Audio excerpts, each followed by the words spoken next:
demonstration order. I anticipate one witness in each case, All right. so it should be good. All right. Witnesses are ordered sequestered for what that matter. Actually, Your Honor, I have You may have, yes. I have an issue I have been requesting the last time I was here. Welcome back to another courtroom breakdown. And today's case is one you'll want to watch all the way through. A defendant enters court already facing multiple OWI convictions. His attorney is struggling to keep the case on track. And the judge? He's clearly not in the mood for surprises. But then it happens, right in the middle of state court, the defendant claims he's removed the case to federal court. Confusion erupts. From procedural chaos to eyebrow-raising behavior at the hospital, this hearing takes turn after turn. So watch closely and decide for yourself. Was this genuine confusion or a calculated attempt to derail the case?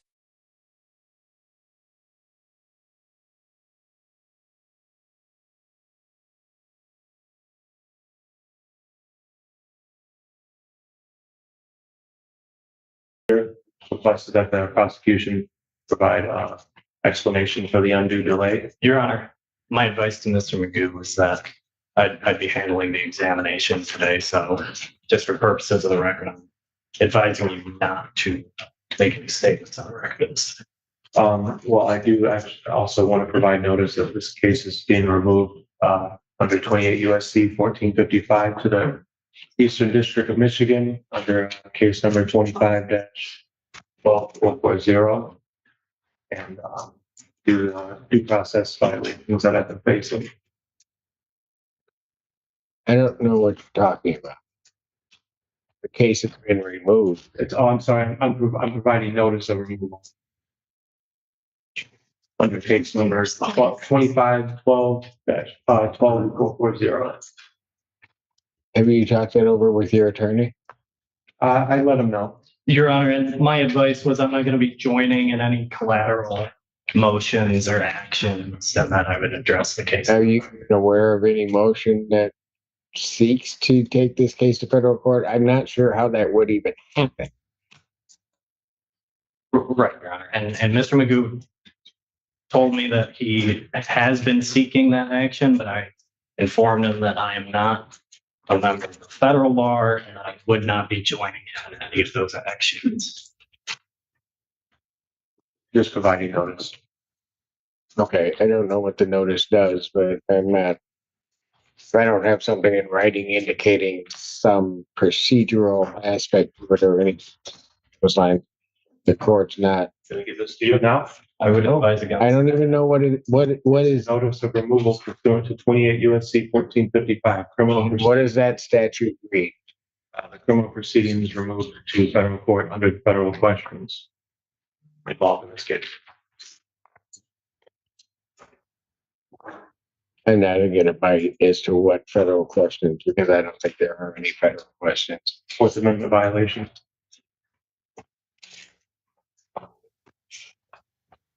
Which adequately a state court could handle if that were an issue. So I don't think there's any need for the court to even deal with that. I don't know that anything's been filed with the federal court regarding that or anything else. Filed under case number 25-12440. Are we ready to proceed? Defense is ready to proceed, Your Honor. People ready to proceed? Yes, Your Honor. All right. Which case would you? We were talking more each other. I apologize. If it pleases the court, could we start with the OWI matter? That being 0523. I believe that's correct. Yes. That's fine. Start with that one. Thank you. A couple of housekeeping matters. The court is in receipt of the amended complaint, which is just taking expression of the felony form. Is that correct? I do have an amended information. I do. Excellent. And Your Honor, the defense is stipulating that the defendant has 3 prior OWI convictions. So stipulated, Your Honor. So there's a step to the priors. There it is, Your Honor. All right. Anything else? I do think defense is going to stipulate to people's exhibits 1 through 10, which are photos, but maybe not. Your Honor, I did have an opportunity to review those and we would so stipulate. And then people's exhibit 11 is a laboratory report. I'm not sure if there'll be a stipulation to that as well. We would so stipulate. I'm sorry? So stipulated, Your Honor. Okay, so exhibits 1 through 11 are stipulated to, Thank you, Your Honor. therefore admitted. Thank you. I do expect that the officer in charge of the other matter will probably be informed at some point of sequestration orders otherwise enacted and followed. So I'll call Corey to stand. All right, please come forward to be sworn.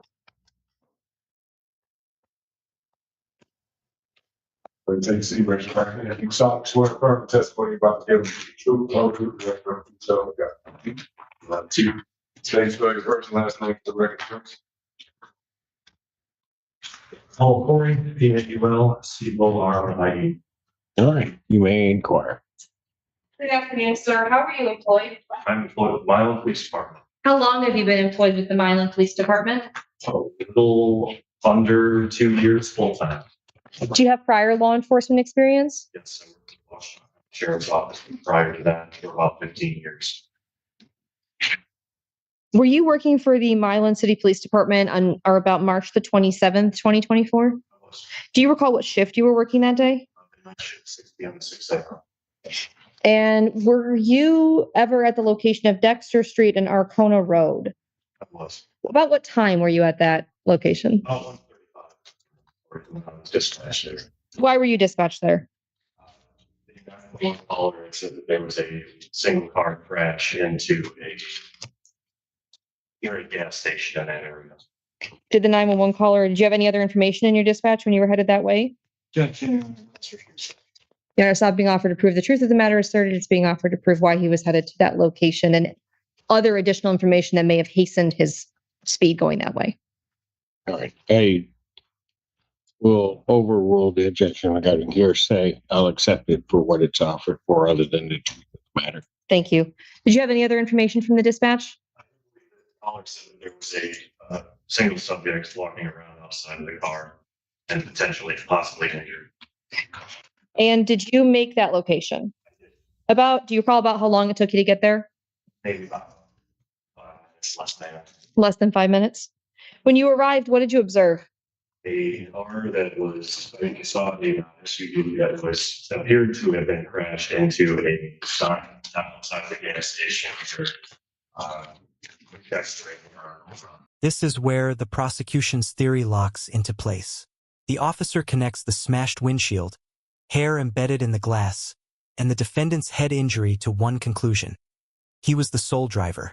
The physical evidence paints a powerful picture, and it's difficult to explain away. But here's the complication. The defendant wasn't arrested immediately.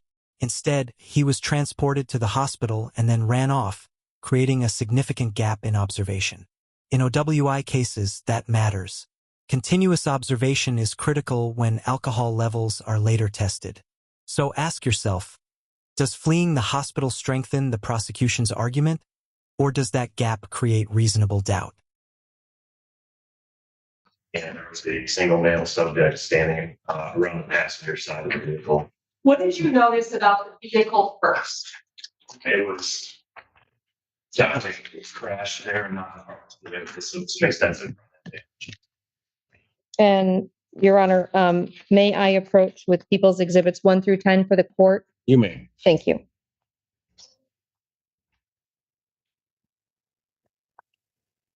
Officer Corey, you took some photographs that evening. Yes. Did you take a photograph of the vehicle as you found it? Actually, more than one, would that be fair to say? And when you saw the vehicle, how did you determine that it had been crashed as opposed to just parked there? Due to the amount of front end damage that it had, it was still in contact with the signage there. Did you make any observations about any other parts of the vehicle? The windshield was smashed in a particular fashion. And what? It appeared that the impact It was impacted from the inside rather than the outside. How could you tell that it was impacted from the inside rather than the outside? Is it falling outward instead of inward? And there was no like gouging from the outside. And when you were looking at the windshield, would you describe the cracking in any particular way? Certainly would fetch. It's front of the driver's seat. Did you look inside of the vehicle? Yes. Where did you observe about the inside of the vehicle? There was quite a bit of personal property inside of the vehicle, and the passenger and all the front and rear passenger seats indicating that there was probably one occupant at the time of the crash. Did you look at the windshield? Yes. What did you observe about the windshield? What stood out about the windshield was there was a lump of human hair attached to the cracks and the impact area on each side of the windshield. How would you characterize the color of the hair that you saw? Light brown, maybe dark blonde. Did you make contact with any people at that location? Yes, there was a male subject standing near the passenger side of the vehicle when I arrived. Do you see that person in the courtroom today? Can you tell me where that person is sitting and what they are wearing? Seated at the defense table underneath the original decision. Your Honor, may the record reflect that witnesses identified the defendant? No objection, Your Honor. Record shall so reflect. And sir, when you made contact with the defendant, what did you talk with him about, or what did he do? I asked him what had happened. What did he say? Said I wasn't here. What else did you notice about his appearance? He was bleeding from a cut or some type of injury. There was a lot of blood. It was not tell where else it was coming from. It appeared it was bleeding from the top of the head. Did you notice anything about his clothing? It was disheveled. There was blood on it. Front zipper was down. The zipper was down on his pants.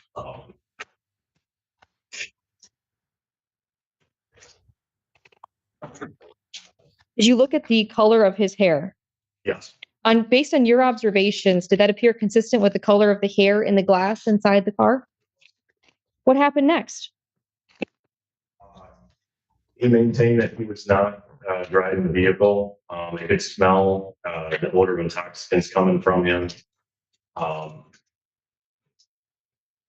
We called for medical assistance just based on his injuries. And so while they were on the way, asked if he would take a preliminary breath test, which he agreed to. Without getting into the results of the preliminary breath test, did you make a determination about what had happened that evening? It appeared on his face that he was driving the vehicle and it got into a crash. And he may have been intoxicated while he was doing it. Did you place him under arrest for OWI? Not at that time. When did you place him under arrest for OWI? After the ambulance came, it was determined he was going to go to the hospital while he was receiving medical treatment, and I read him his chemical test rates. I advised him at that point that he was under arrest. Did he agree to take a test? No. What happened? He refused to take the test. Poor judgment on my part. I did not have him restrained in the hospital bed while I left I believe that his injuries were significant enough that he was not going anywhere. I went out to my car to start preparing a search warrant for his blood, at which point a nurse came out and told me that he had fled the hospital. Did you find him? With some assistance from Washington County Sheriff's Office, yes, I did. Where did you find him? Apartment complex just south of the hospital. Were you able to take him back to the hospital? Yes. And did you complete your search warrant? Yes. Was it executed? Just a note for Sergeant Crusadis. It helps me prepare the search warrant while I was dealing with Mr. Hughes' hospital. However, I did review, since I was going to bring to the warrant, I did review it to make sure it was accurate based on my observations at the time of the incident. Did he make I'm sorry, go ahead. No, I'm so sorry to interrupt you, sir. While you were waiting to do the blood draw, did he make any statements to you? He looked at my uniform and appeared to be confused as to why he questioned me as to why Milan, the city of Milan, was doing all of this. And What did you say to him? Asked him where he thought he was, and I said he was in sync. He was in sync. Did you ask him to perform standardized field sobriety tests? I did not. Why not? Mainly due to his injuries, and even though he did comply with the request for a PBT, he was generally uncooperative with most things that we were trying to get him to do, and asking questions about what had happened. Then based on the extent of his injuries, we were more concerned about getting medical attention at that point. In your training and experience with administering standardized field sobriety tests with people who've been in traffic crashes that have injuries, is there any guidance that you've received from NHTSA on that? It can be, especially with what was clearly a head injury that was sustained in a vehicle crash, it could have impacted the results of the standardized field sobriety test. Your Honor, may I approach with People's Exhibit 11, the laboratory report? You may. And Officer Corey, you did receive a laboratory report back in this case? And do you recall what the BAC was? I believe it was 0.127.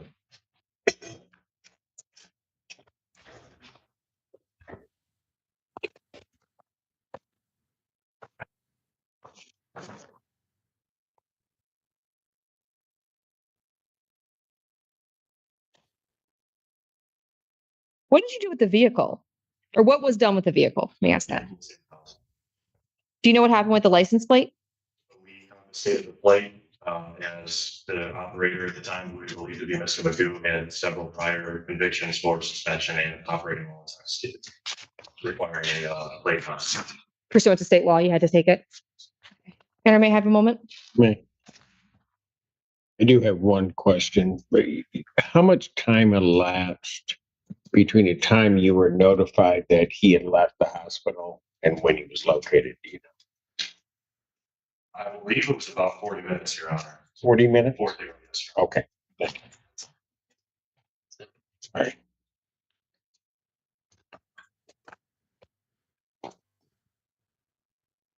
Officer Corey, Milan, what county is that located? Well, that's interesting. Monroe County and half in Washington County. The incident itself occurred in Washington. Thank you. And then it's in the state of Michigan? Correct. Milan kind of abuts the two counties, correct? Yes. Thank you.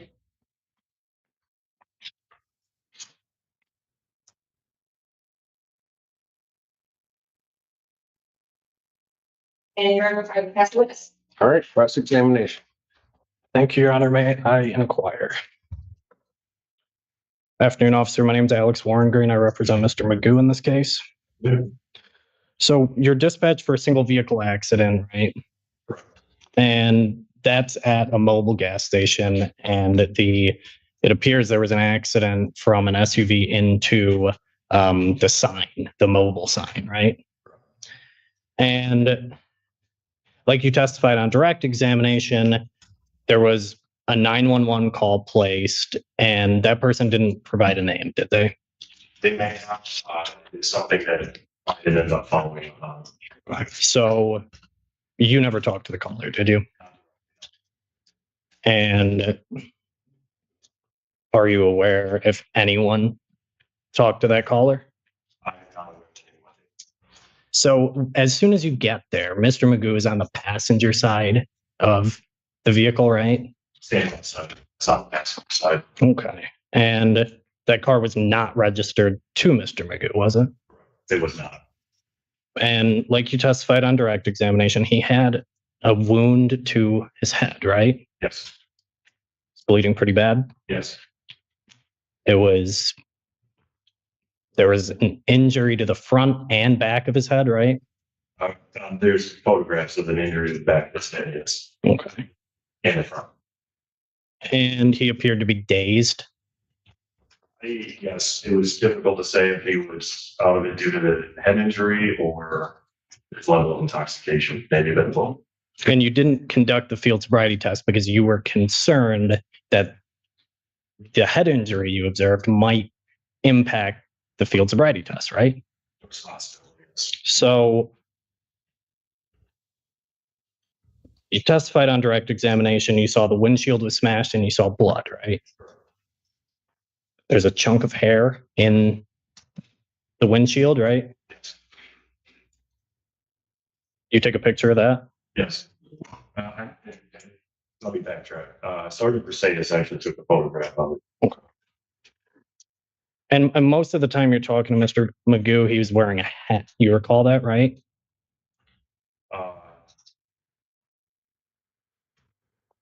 I don't recall that. You may have been. So it's dark outside, right? And Said a yes. I don't think. oh, Oh, so I'm sorry, Your Honor. It's okay. Yes, it was dark. Okay, go ahead. and there's a significant amount of blood on his face, and it's going into his hair, right? Okay. In this case, you did submit evidence to the crime lab for forensic analysis, right? Blood test. Yes, blood sample. Right. So no hair follicles, right? No. And there was no attempt to obtain any forensic match between the hair or the blood that was found in the car with any hair or blood from Mr. Magoo's body, was there? You were correct. It was not. Okay.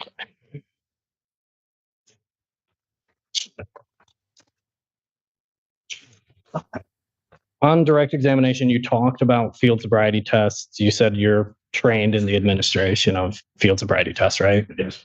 And you forewent the field sobriety tests in this case, but no one asked him at all to perform those field sobriety tests, did they? That's correct. No.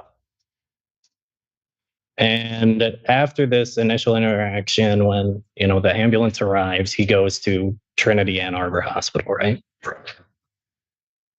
And did you accompany him in the ambulance or you follow behind? All behind. Okay. And you read him his chemical rights at the hospital while he's in the bed, correct? Correct. And he refused at 2:51 a.m. Is that? And after he refuses, you leave the room to go and work on the affidavit for the search warrant, right? Correct. And then Mr. Magoo vanishes. That's also. Okay. You didn't see him leave. I didn't. You had no idea where he was. Nope. And like you said, he wasn't handcuffed or in any way restrained to that bed, was he? He was not. And there were no officers standing at the door or otherwise supervising that room, were there? No. And through your investigation, you determined he's located at an apartment complex at around 3:40 a.m. Is that right? That's what is in the report. I think I might have listed a time there. If you want me to look at refresh my memory.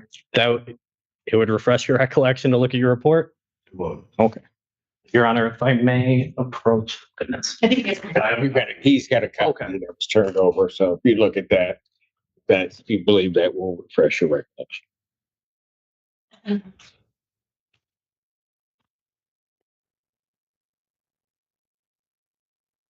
Yes, it did.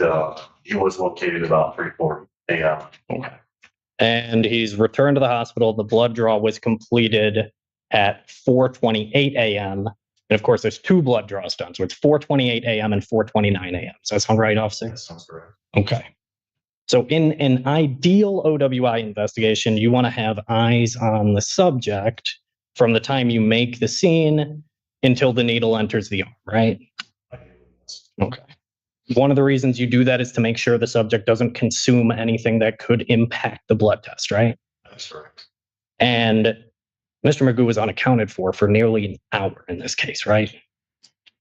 That's correct. And in your search warrant affidavit, you didn't mention that, did you? I don't believe so, no. Thank you for answering my questions, Your Honor. I have nothing further at this time. Read your. Thank you, Your Honor. Officer Corey, were you able to obtain information that the defendant had previously been pulled over by a different police agency operating this car in March of 2023?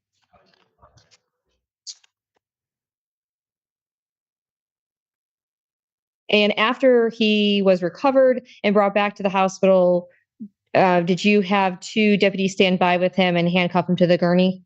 I I handcuffed him myself, but luckily I had a couple of deputies that were free for the moment that were able to watch him while I finished up the search warrant. Thank you. Nothing further, Your Honor.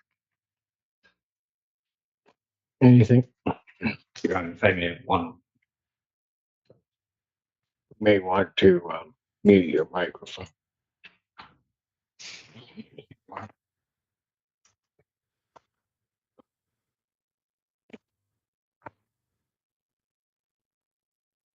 Your Honor, just briefly. Yeah.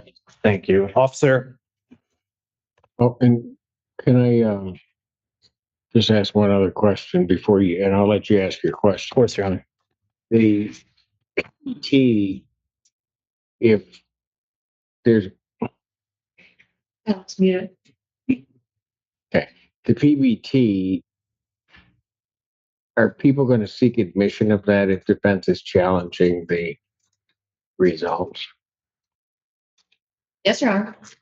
pursuant to the statute? Correct. And Your Honor, I understand that the people could rebut that kind of challenge. I'm not sure that we have gotten to that point yet. The case law. Well, I just want to make sure that if there is going to be a challenge to the results, that under the statute, my understanding is, although these aren't entirely the circumstance under which it happens, but it seems to me an analysis could be made that the PBT would then become admissible. Just so that defense counsel's aware, but you may inquire. Thank you, Your Honor. I appreciate it.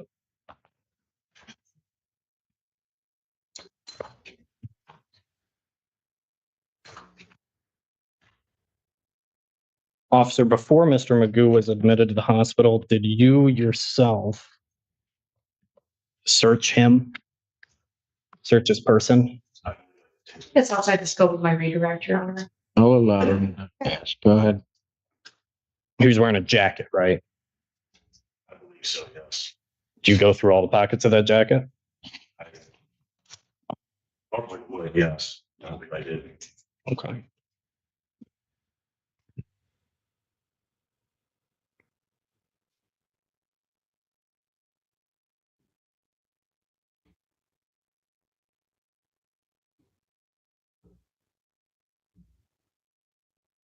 Officer, when you completed the refusal to submit to chemical test form, in this case, do you recall writing the refusal time as 1:35 military time?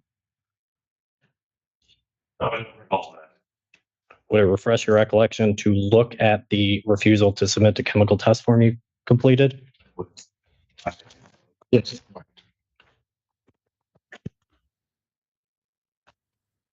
Officer testimony becomes the backbone of this case. The details are striking. A vehicle crashed into a gas station sign, a windshield impacted from the inside, hair embedded in the glass, and the defendant alone at the scene, bleeding heavily. Combined with the odor of intoxicants and evasive behavior, the prosecution's narrative is strong. But the defense counters strategically, questioning the lack of forensic testing, the absence of field sobriety exams due to injuries, and most importantly, the unaccounted for hospital escape window. That gap is significant in OWI cases, where observation continuity matters. This clash turns a seemingly straightforward case into a genuine legal battle.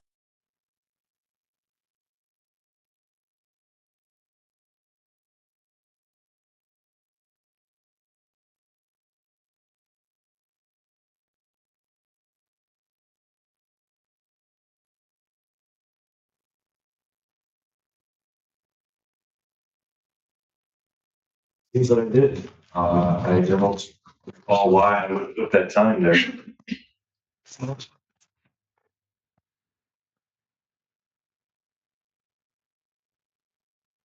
Well, again, officer, thank you for answering my questions. Your Honor, I have nothing further at this time.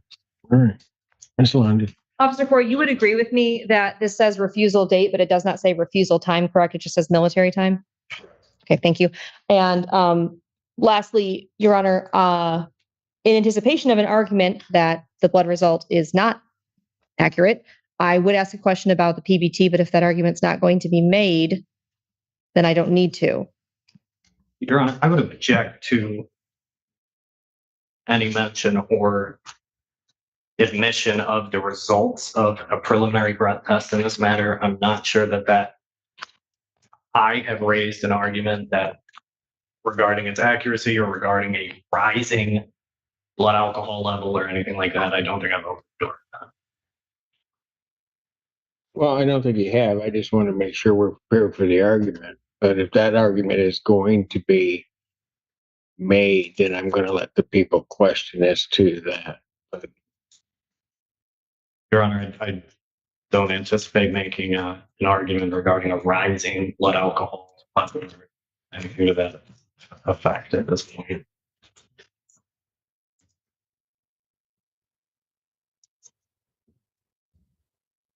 Well, but are you going to make the argument that the blood alcohol result at the time of the test, well, I'll just do it this way, is it lower or higher than the, Your Honor, I intend to make arguments on what has already been stated on the record, and I'm going to what does that mean? from the defense, I don't anticipate any further questioning regarding the blood alcohol results from either the lab or the preliminary blood test. Okay, again, that was very cagey the way that was put, but I'll just put it this way. What I will do, Ms. Lundy, is I will not permit the questioning at this point. However, if it is raised in argument, I may entertain a motion by the people to reopen their proofs to take testimony regarding that. Thank you, Your Honor. Understood, Your Honor. Thank you. I have nothing further. All right. You may step down, sir. Thank you. Sure. Yeah, shut down. I'm not done. So the system went down? Yep. They're still recording, but. We don't know. Software shut down. I'm not gonna take a chance. Do we know when it happened just now? Just now. Just now, okay. What the court's gonna do is court's gonna stand in recess. We need to take it back up. Understood. Thank you. It's worked too hard today. Court's in recess. All right.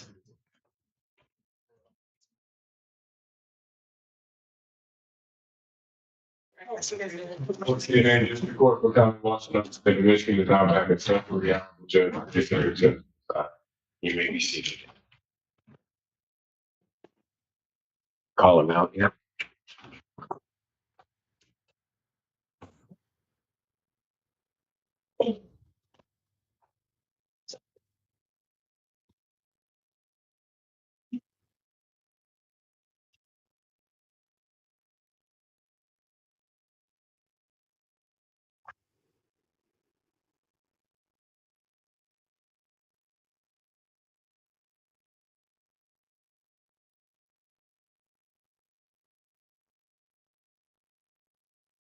Fear of angering anybody.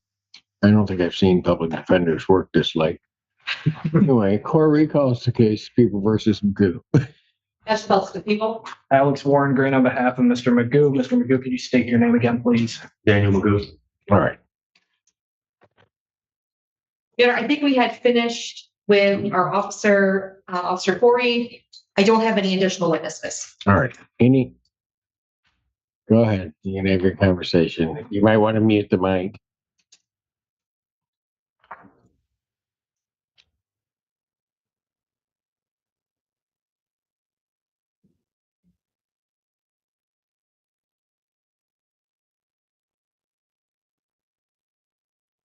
Your Honor, no witnesses from the defense.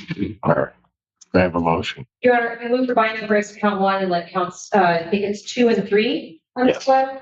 Follow, I do believe you presented sufficient evidence to establish by probable cause a circumstantial case that the defendant was the operator of a motor vehicle on the date and time in question at the location in question, that he did have an alcohol content of 0.08 grams or more. Your Honor, the people were able to present evidence that the vehicle crashed, that the windshield of that vehicle had been hit from the inside. There was blood and there was hair consistent with the defendant's hair. The defendant had a head wound on the front of his head. And that, along with it being at the scene of the crash, I do believe is sufficient circumstantial evidence to establish by probable cause that this matter should proceed to trial. I'll reserve any further arguments for rebuttal. Your Honor, the defense would object to bind over in this matter. In making the bind over decision, we'd ask the court to consider the lack of direct evidence linking Mr. Magoo to operating that vehicle. Your Honor, I have nothing further at this time. For the record, we are objecting to bind over. I think there is certainly, when one looks at the exhibits, particularly exhibits 1, 2, 3, are the vehicle in which the defendant is around, which has crashed into a pole. And that the pole, quite frankly, did not give way much. And then what also would establish then the second piece of establishing the defendant was operating that vehicle, People's Exhibits 4, specifically 4, which is clear indication of spider webbing, and what Officer Corey testified to are the damage to the windshield, the circular damage above the driver's side,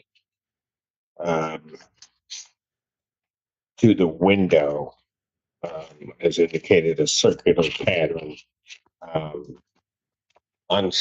not or similar to certainly what this court has seen over the years of individuals who are unrestrained in vehicles who are then involved in a crash, alcohol related or not, where their head strikes the windshield. And then exhibit 7, 8, 9, and then also 10 that show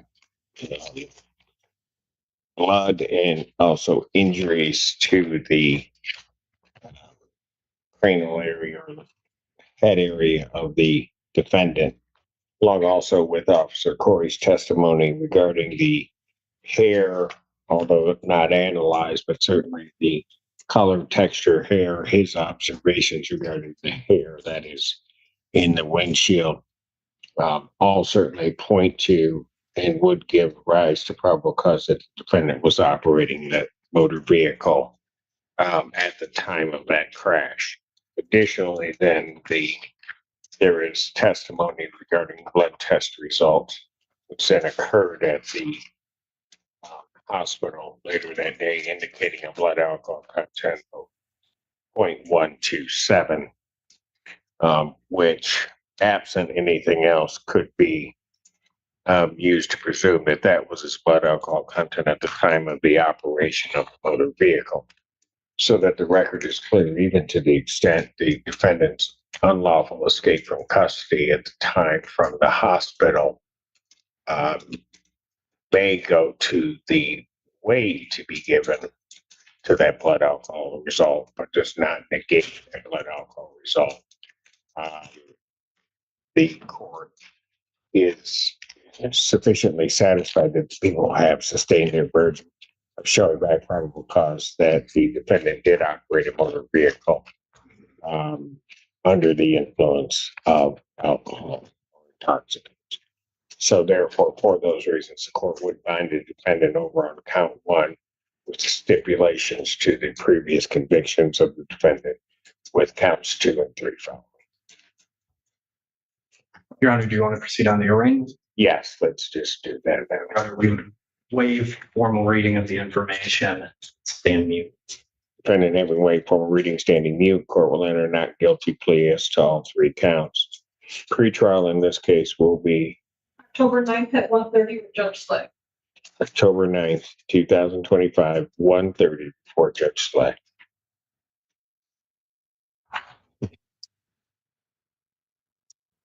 That case bond will continue.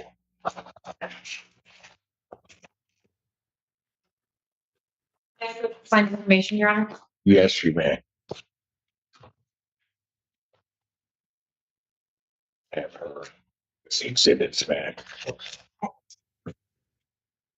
Oh, you had an extra that you, I had extra information. that's fine. Court also now calls the case of People versus Daniel Magoo. That's case 25F30979. As well as for people. Now it's Warren Green on behalf of Mr. Magoo. Mr. Magoo, could you please state your name for the court? Daniel McGill. Ready to proceed on this case? We are, Your Honor. Prior to beginning, I will inform the court, I did inform defense counsel, I do intend to, if the proofs, bear it out, to add procedural charging officer. And I believe defense counsel is aware of that. That would be contrary to 75081D as in dog 1. Okay. Thank you. And Your Honor, to also provide notice of this, notice of removal pursuant to 28 USC 1455. This case has also been moved to the United States District Court of Eastern District, Michigan, under case number 25-12441 for Fourth Amendment violations along with others.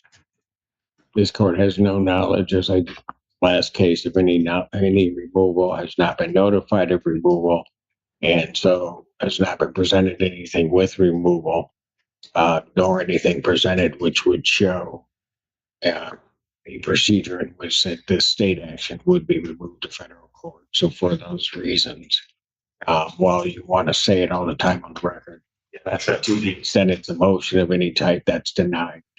You may call the first witness. Thank you, Your Honor. People call Colin Shane. Sir, please come forward, be sworn.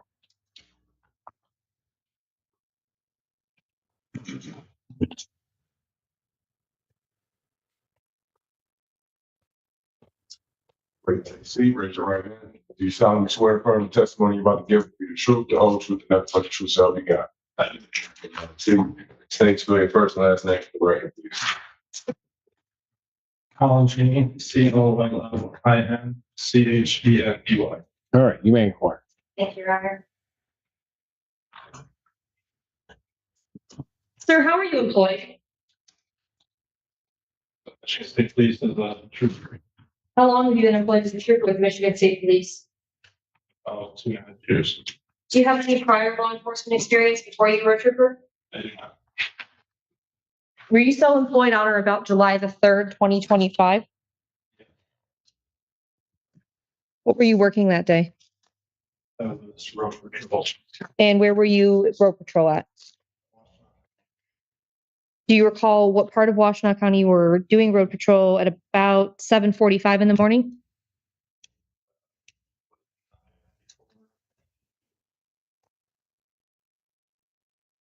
Were you traveling westbound on I-94?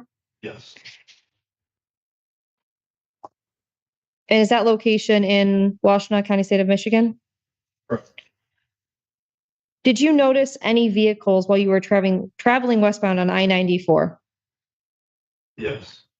What did you see? Here, it's the westbound on I-94. I observed red sedan that looked like it was traveling faster than the rest of the traffic on the freeway. What did you do? I caught up to it, and when I got closer to it, my radar picked up the speed reading. And what was it reading? It's about 90 miles per hour. What did you do next? I got behind the vehicle and activated my overhead light to conduct a traffic stop on the vehicle. What happened after you activated your overhead lights? Shortly after the vehicle charged over to the shoulder, got down to around 40 miles an hour and rolled for half mile to a mile before coming to a complete stop at about 40 miles per hour. What happened after the vehicle came to a complete stop? I approached the vehicle, spoke to the sole occupant of the driver of the vehicle, and told him I was Trooper Shane with Michigan State Police, and requested his driver's license. Did you see what position that person was inside of the vehicle? What, was he operating the vehicle? Do you see the person that was operating that vehicle in the courtroom today? Can you tell me where he's sitting and what he's wearing, please? I'm sitting to your right and I'm green jumpsuit. Your Honor, may the record reflect the witness identify this defendant? No objection, Your Honor. Record shall so reflect. When you made contact with the defendant and asked him for his driver's license, what happened next?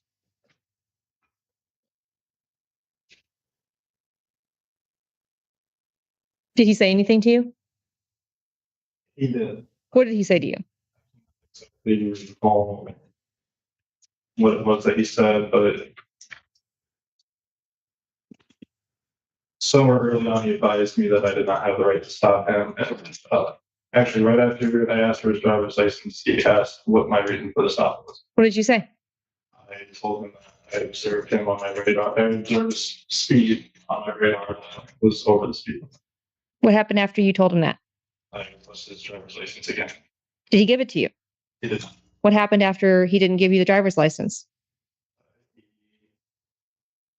stated that I did not have the right to stop him because he was traveling in a private capacity and not a commercial capacity. What did you do?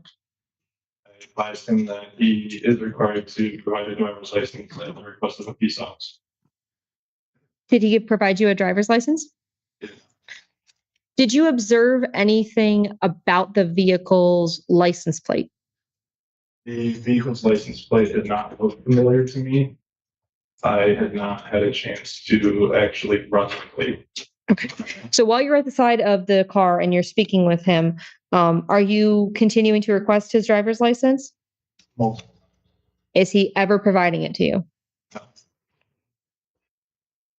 How long do you think? Well, I want to ask that question. As this is going on, what are you doing? While I'm speaking with him, I requested for back because he's not being very compliant. You asked for what? Backup. Okay. At some point, did you return back to your vehicle? I did. And what did you do when you got back there? I attempted to run the plate. Did not seem that the plate existed. Essentially, What did you notice about the plate once you were able to examine it? it was not registered to any specific state. Do you recall what it said on it? So diplomat on the top, non-expiring on the bottom, and I believe it said non-commercial. Were you ever able to get any information about the vehicle? How did you get information? I read of the vehicle. Were you able to find current registration for the vehicle when you ran the VIN? I did. Did you request that the defendant continue to provide you his driver's license throughout your interactions with him? Did you ever ask him to get out of the car? When did that happen? On my initial contact, after receiving a driver's license multiple times, I advised him to step out of the car. And after going back to my vehicle, coming back, I advised him he needed to step out of the car. And none of those were followed. Did you eventually get him out of the car? Yes. How? I told him he had one more chance to step out of the vehicle on his own. And he said he was not stepping out of the vehicle. So I pushed his window, which on initial contact window was all the way down. After backup had arrived, I believe sometime after while I was going back to the car, he cracked the window. I put my hands in the window and I shoved the window down into the car. I reached in, unlocked the door, and unbuckled his seatbelt. At that point, he stepped out of the vehicle and was the ambulance. And you didn't break the window, you just pushed it down? If he damaged, I did not break the glass. I should say you didn't shatter it with your stick. Correct. Thank you. Thank you for correcting me, Trooper. Were you wearing a body camera on the day that this happened? I was. Was it functional and operational? Yes. Have you had a chance to review the recordings from that day? Yes. And Your Honor, with permission, the people would like to propose to admit Exhibit 1, which is the body cam, but I'm only going to play select portions of it. Yes. Is there any objection? No objection, Your Honor. All right. As this hearing concludes, we're left with a perfect example of courtroom complexity. Federal removal attempts rejected, procedure firmly enforced, and an OWI investigation shaped by injuries, missing witnesses, and questionable defendant behavior. The prosecution leans on evidence and testimony. The defense presses procedural flaws, and the judge navigates chaos while keeping the case grounded in law. This is what makes courtroom analysis so compelling: facts versus interpretation, strategy versus credibility.